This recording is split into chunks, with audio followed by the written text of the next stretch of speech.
আজকের ভিডিওতে নাম্বার সিস্টেমের কয়েকটা অঙ্ক নিয়ে আলোচনা করব। একদম প্রথমে যে অঙ্কটা দেওয়া আছে এখানে বলছে অজিতকে 3 দ্বারা একটি সংখ্যাকে গুণ করতে বলা হলো। ভুল করে সে সংখ্যাটিকে 3 দ্বারা ভাগ করে দিল। এর ফলে যা উত্তর হওয়ার কথা ছিল তার থেকে 16 কম হলো। তাহলে সংখ্যাটি কত এটা আমাকে জানতে চেয়েছে। তাহলে এই অঙ্ক আমরা এক্স ধরে করতে পারি বা শর্টকাটে করতে পারি, আমি দুটোই পরপর দেখিয়ে দিচ্ছি। আমাকে সংখ্যাটি কত জানতে চেয়েছে, আমি ধরে নিচ্ছি সংখ্যাটা এক্স। এবারে সংখ্যাটাকে 3 দিয়ে গুণ করতে বলা হয়েছিল। এটা 3 দিয়ে গুণ করলে কত হতো? 3x। কিন্তু ভুল করে সে সংখ্যাটাকে 3 দিয়ে ভাগ করে দিয়েছে। তাহলে সংখ্যাটা x, তাকে ভাগ করে দিয়েছে 3 দিয়ে, তাহলে x/3। তাহলে গুণ করতে বলেছিল, সে ভাগ করেছে। তাহলে গুণ করলে যে উত্তরটা হওয়ার কথা ছিল, ভাগ করতে উত্তরটা কমে গেছে। কতটা কমে গেছে? না 16 কমে গেছে। তার মানে এই দুটো বিয়োগ করলে আমি 16 পাবো। এইটা গুণফল হওয়ার কথা ছিল, ভুল করে ভাগ করে দিয়েছে। তাহলে এটা কম। কতটা কম? না দুটোকে বিয়োগ করলে 16 কম। এইখান থেকে আমি সমাধান করে x এর মান বের করতে পারবো। সমাধান আমি 3 লসাগু করে করতে পারি, বা 3 দিয়ে প্রত্যেকটাকে গুণ করে করতে পারি। আমি যদি প্রত্যেকটাকে 3 দিয়ে গুণ করে দিই, একে 3 দিয়ে গুণ করলে কত হবে? 3 3 9, 9x মাইনাস এইটাকে যদি 3 দিয়ে গুণ করি এইভাবে, তাহলে এই 3 3 কেটে গিয়ে পড়ে থাকবে x, আর এই 16কে যদি 3 দিয়ে গুণ করি হয়ে যাবে 48। মানে নিচে যে সংখ্যাটা থাকবে সেইটা দিয়ে প্রত্যেকটাকে গুণ করলে এরকম সহজ সমীকরণটা তৈরি হয়ে যাবে। তাহলে 9x থেকে x বিয়োগ করলে কত হবে? 8x। এটা আছে 48। তাহলে এখান থেকে যদি আমি x বের করি, এই 48-এর নিচে 8টা চলে আসবে। তাহলে এটা কেটে গেলে 8 6 48 হয়ে যাবে। তাহলে x হচ্ছে 6। তার মানে সংখ্যাটা কত ছিল? সংখ্যাটা ছিল 6। তো এই সংখ্যাটা যদি আমি অঙ্কের সাথে একবার মিলিয়ে দেখি, সংখ্যাটা আছে 6, তাকে 3 দিয়ে গুণ করতে বলা হয়েছিল। তাহলে 3 দিয়ে 6কে গুণ করলে কত হওয়ার কথা? 18। সে ভুল করে সংখ্যাটাকে 3 দিয়ে ভাগ করে দিয়েছে। 6কে 3 দিয়ে ভাগ করলে কত হবে? 2। এবার আমাকে অঙ্কে কি বলেছে? উত্তরটা 16 কম হয়েছে। এখানে দেখতেই পাচ্ছি 18 হওয়ার কথা ছিল, 2 হয়েছে, তার মানে 16 কম হয়েছে। তাহলে এটা হলো এক্স ধরে করা। এবার আমি এক্স যদি ধরতে না চাই, তাহলে আমাকে একটা শর্টকাট মনে রাখতে হবে, সেটা করলে অঙ্কটা হয়ে যাবে। যেটা কম হয়েছে বা বেশি হয়েছে বলবে, এই গুণ করতে বলতে ভাগ করে দিয়েছে, বা ভাগ করতে বললে গুণ করলো, এই গুণ ভাগের যদি ভুল হয় তাহলে যেটা কম বা বেশি হবে সেটা আমি উপরে রাখবো 16। এবার যত দিয়ে গুণ করতে বলেছিল তত দিয়েই ভাগ করেছে, এইরকম যদি কন্ডিশন থাকে, আমি ওপরে এটাকে 3 দিয়ে গুণ করে দেবো, আর নিচে 3টাকেই দুবার গুণ করে দেবো। এই জিনিসটা করার পরে নিচে থেকে 1 আমি কমিয়ে দেবো। এই কাজটা করতে পারলে অ্যান্সারটা হয়ে যাবে। তাহলে এখানে আছে 16 × 3 ওপরে, আর নিচে 3 3 9, 9 থেকে 1 বিয়োগ করলে কত হবে? 8। এই 8 দুগুণে 16 যদি আমি কেটে দিই, 3 2 6 হয়ে যাবে অ্যান্সারটা, যেটা বেরিয়েছিল এখানে। এবার এই অঙ্কে গুণ করতে বলেছিল, সে ভাগ করে দিয়েছে। এবারে কোনো অঙ্কে যদি ভাগ করতে বলা হয়, সে ভুল করে গুণ করে, সেক্ষেত্রে আমার উত্তরটা বেশি হবে। এরকম একটা অঙ্ক এরপরে দেখে নিই। এখানে বলছে একটি সংখ্যাকে 5 দ্বারা ভাগ করলে যা উত্তর হয়, 5 দ্বারা গুণ করলে তার থেকে 48 বেশি উত্তর হয়। তাহলে সংখ্যাটি কত? তো এটাও যদি আমি এক্স ধরে করি, সংখ্যাটা যদি আমি এক্স ভেবে নিই, 5 দিয়ে গুণ করলে হবে 5x, আর 5 দিয়ে যদি সংখ্যাটাকে ভাগ করি হবে x/5। তো এটা এর থেকে 48 বেশি, তাহলে দুটোকে বিয়োগ করলে 48 হবে। তো এখান থেকে আগের অঙ্কের মতো সমাধান করলে অ্যান্সার বেরিয়ে যাবে। নিচে 5 আছে, তাহলে প্রত্যেকটাকে 5 দিয়ে গুণ করে দেবো, এটা হবে 25x। এটাকে 5 দিয়ে গুণ করলে 5 5 কেটে x পড়ে থাকবে। আর এখানে 48 আছে, একে 5 দিয়ে গুণ করে দিচ্ছি। গুণটা না করে আমি এইভাবে রেখে দিচ্ছি, পরে কাটাকুটি হয়ে যাবে। 25x থেকে x বিয়োগ করলে কত হবে? 24x। আর 24x হচ্ছে 48 × 5। এখান থেকে যদি x বের করতে চাই, 48 × 5-এর নিচেই 24টা চলে আসবে। তাহলে 24 2 48 কেটে গেলে 5 2 10 হয়ে যাবে অ্যান্সার, মানে সংখ্যাটা 10। তাহলে এটা এক্স ধরে করলাম। এবার যদি আগের শর্টকাটটা মনে রাখি, কিভাবে করেছিলাম, এখানে 48 বেশি বলেছে, ওপরে 48 রাখলাম। এরপরে কি হবে? 5 দিয়ে ভাগ, 5 দিয়েই গুণ। তাহলে নিচে ভাগ যেটা সেটা বসাবো, আর গুণটাই দুজনের সাথেই করব। করার পরে নিচে 1 কমিয়ে দেবো। তাহলে ওপরে 48 × 5, আর নিচে 5 5 25 থেকে 1 বিয়োগ করলে 24। এই যে এই জায়গাটা তৈরি হয়ে গেছে, এটাও কাটাকুটি করলে 10 অ্যান্সার এসে যাবে। এই দুটোর মধ্যে যে প্রসেসেই করা হোক, সময় খুব একটা বেশি লাগবে না, এটাতে একটু কম সময় লাগে।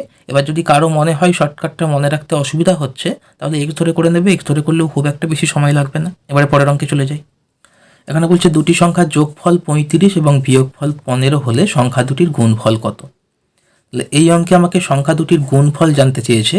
কোনো কোনো অঙ্কে আমাকে বড় সংখ্যাটা কত সেটা জানতে চাই, কোনো কোনো অঙ্কে ছোট সংখ্যাটা কত সেটা জানতে চাই। তাহলে আমি এখানে বড় সংখ্যাটা কত, ছোট সংখ্যাটা কত দুটো বের করে নিয়ে তাদের গুণফলটা দেখাচ্ছি, আর একবার সরাসরি কিভাবে গুণফল বের করতে হয় সেটা পাশে দেখিয়ে দেবো। তাহলে আমি যদি আগে দুটো সংখ্যা বের করতে চাই যোগফল আর বিয়োগফল থেকে, আমি এই দুটোকে যোগ করে 35 আছে আর 15 আছে, একে যদি 2 দিয়ে ভাগ করে দিই, আমি বড় সংখ্যাটা পেয়ে যাব।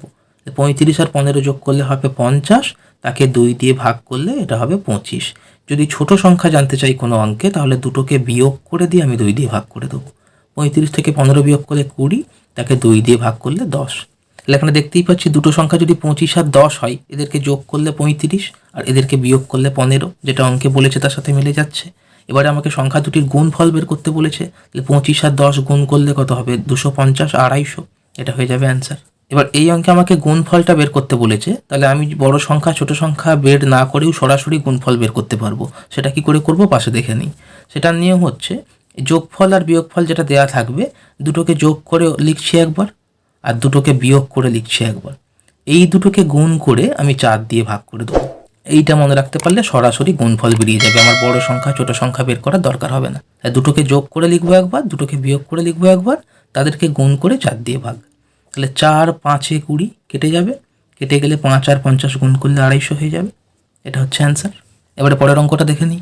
এখানে বলছে দুটি সংখ্যার গুণফল 60, সংখ্যা দুটির একটিকে অন্যটি দিয়ে ভাগ করলে হয় 15। মানে দুটো সংখ্যার গুণফল আর ভাগফল দেওয়া আছে, সংখ্যা দুটো কি কি আমাকে জানতে চেয়েছে। তো এই অঙ্কেও যদি আমাকে শুধু বলে বড় সংখ্যাটা কত বা ছোট সংখ্যাটা কত, এক্ষেত্রে বড় সংখ্যা বের করার নিয়ম হচ্ছে যে গুণফল আর ভাগফল দেওয়া আছে, এই দুটোকে গুণ করে তাদের বর্গমূল করে দিতে হবে, করলে আমি বড় সংখ্যাটা পেয়ে যাব। আর যদি ছোট সংখ্যা বের করতে বলে, এই দুটোকে ভাগ করে তাদের বর্গমূল করে দেবো। আগের অঙ্কে যোগফল আর বিয়োগফল দেওয়া ছিল, সেখান থেকে যখন আমি বড় সংখ্যা বের করতে গিয়েছিলাম আমি যোগ করে নিয়েছিলাম, আর যখন ছোট সংখ্যা বের করতে গিয়েছিলাম আমি বিয়োগ করে নিয়েছিলাম। এখানে যেহেতু গুণফল আর ভাগফল দেওয়া আছে, আমি বড় সংখ্যা বের করার সময় গুণ করে নিয়ে বের করছি আর ছোট সংখ্যাটা ভাগ করে নিয়ে বের করছি। এইখান থেকে আমি সরাসরি উত্তর করতে পারি 15 আর 60 গুণ করলে কত হয়? 900। 15 6 90, শূন্যটা গায়ে বসে যাচ্ছে। 900-র বর্গমূল কত হবে? 9-এর বর্গমূল করলে হবে 3, আর দুটো শূন্য থেকে বর্গমূল করলে একটা শূন্য বাইরে যদি আসে, এইভাবে ভাবি, তাহলে 30 হবে অ্যান্সার। কারো এইভাবে অসুবিধা হলে সে উৎপাদকে ভেঙে নিতে পারে। এই 60কে 15 4-এ 60 করা যায়, তাহলে 15 × 4, 4 মানে 2 দুগুণে 4, আর এখানে আছে 15।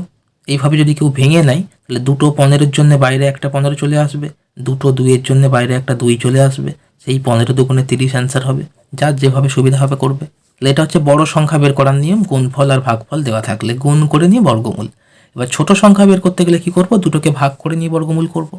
তাহলে 15 4-এ 60 কেটে যাবে, 4-এর বর্গমূল করলে হবে 2। এটা হচ্ছে ছোট সংখ্যাটা। এবার পরের অঙ্কে চলে যাই।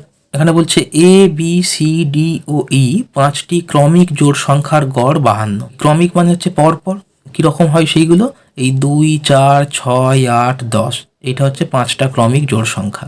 এবারে এখানে এমন 5টা সংখ্যা বলেছে যাদের গড় হচ্ছে 52। এবার এইখানে যেটা মনে রাখতে হবে, যতগুলোই সংখ্যা দেওয়া থাক তাদের মাঝের যে ডিফারেন্সটা মানে গ্যাপটা, এইটা যদি সমান হয়, যেমন এখানে যদি দেখি 4 আর 2-এর গ্যাপ কত? 2। 6 আর 4-এর মধ্যে ডিফারেন্স 2, এখানেও 2, এখানেও 2। এই গ্যাপটা যদি সমান থাকে, এই মাঝের সংখ্যাটা হয়ে যায় এদের গড়। 5টা সংখ্যার মাঝে এই সংখ্যাটা আছে, এদিকে দুজন এদিকে দুজন। তাহলে এখানেও যদি আমি দেখি এ বি সি ডি আর ই, এটা ক্রমিক জোড় সংখ্যা যেহেতু বলেছে, তাহলে মাঝের গ্যাপটা একই থাকবে। তাহলে এই মাঝখানে যে সি আছে, এই সংখ্যাটা হয়ে যাবে এদের গড়, সেটা বলে দিয়েছে 52। তাহলে সি যদি 52 হয়, আমাকে বি আর ডি এর গুণফল বের করতে বলেছে। তাহলে বি কত হবে? এর ঠিক আগের জোড় সংখ্যা কত? 50, আর ডি মানের পরের জোড় সংখ্যাটা সেটা কত হবে? 54। এবারে আমাকে বি আর ডি এর গুণফল বের করতে বলেছে, মানে এই দুটোকে আমি গুণ করে দেবো। 5 দিয়ে যদি আমি 54কে গুণ করি, 5 4-এ 20, শূন্য হাতে 2, 5 5-এ 25, 2-এ 27, আর এই শূন্যটা গায়ে বসে যাবে, তাহলে 2700। এটা হচ্ছে অ্যান্সার। এবারে পরের অঙ্কটা দেখে নিই। এটা বলছে দুটো সংখ্যার যোগফল ও বিয়োগফলের অনুপাত 9:5 হলে সংখ্যা দুটির অনুপাত কত? তাহলে সংখ্যা দুটি কি আমাকে বলে দেয়নি, শুধু আমাকে বলে দিয়েছে তাদেরকে যোগ করলে যে উত্তরটা হবে আর সংখ্যা দুটো বিয়োগ করলে যে উত্তরটা হবে, তাদের অনুপাত হচ্ছে 9:5। সেখান থেকে আমাকে সংখ্যা দুটোর অনুপাত বের করতে হবে। এটা XY ধরে করা যায়, কিন্তু সব থেকে সহজ যে নিয়মটা সেটা হচ্ছে যোগফল বিয়োগফল থেকে যদি সংখ্যা দুটোর অনুপাত জানতে চাই, আমি এই দুটো সংখ্যাকে একবার যোগ করব আর এই দুটো সংখ্যাকেই একবার বিয়োগ করব। এই অনুপাতটা যদি আমি করে নিতে পারি, সংখ্যা দুটোর অনুপাত পেয়ে যাব। 9 আর 5 যোগ করলে কত হয়? 14। 9 থেকে 5 বিয়োগ করলে হয় 4। তাহলে 14:4, এটার অনুপাত কত হবে? 2 দিয়ে দুটো কেটে যাবে, 2 সাথে 14, 2 2-এ 4, তাহলে 7:2, এটা হয়ে যাবে সংখ্যা দুটোর অনুপাত। আজকের ভিডিও এই পর্যন্ত। যদি কারো ভালো লাগে লাইক করবে, বন্ধুদের সাথে শেয়ার করে দেবে, আর যদি চ্যানেল এখনো সাবস্ক্রাইব না করে থাকো এখনই সাবস্ক্রাইব করে নাও।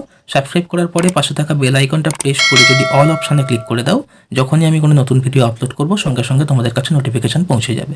ভিডিও শেষ পর্যন্ত দেখার জন্য ধন্যবাদ।